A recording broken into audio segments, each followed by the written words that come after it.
Mix by Mahakal recording studio Dudhahi Kushinagar. ठोक दे किला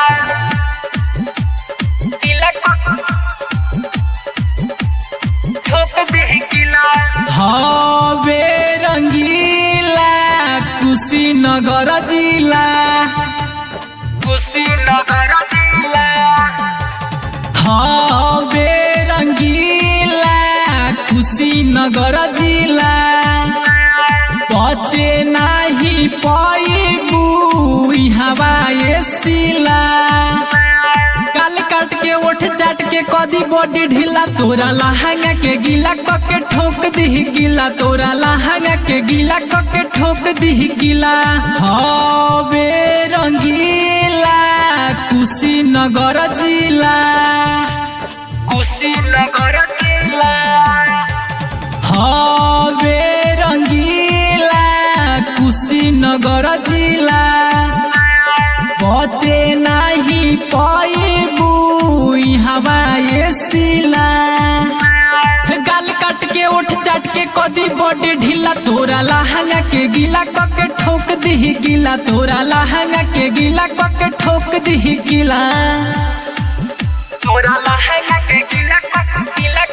गीला mix by Mahakal recording studio Dudhahi Kushinagar. ठोक दे किला किला ठोक दे किला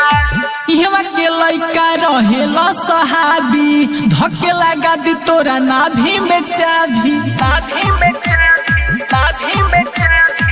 इहवा के लइका रहेला सहाबी धक्के लगा दी तोरा नाभि में चाभी चढ़ली जवानी पर झूला सा झूला लूटन मरिया कमर के हिला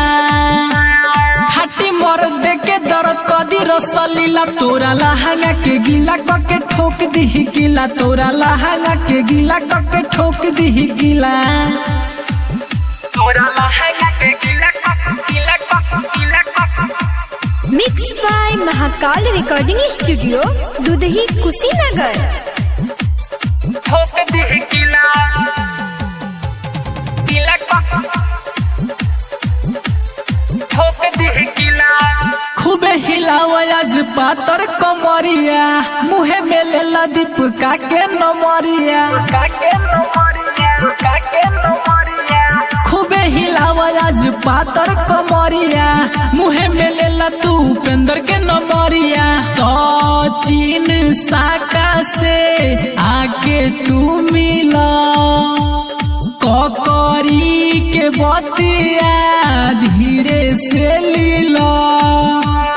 एहो सोना कके चुना कड़ा ना गढ़िला तोरा लहंगा के गीला कके ठोक दी गीला तोरा लहंगा के गीला कके ठोक दी गीला।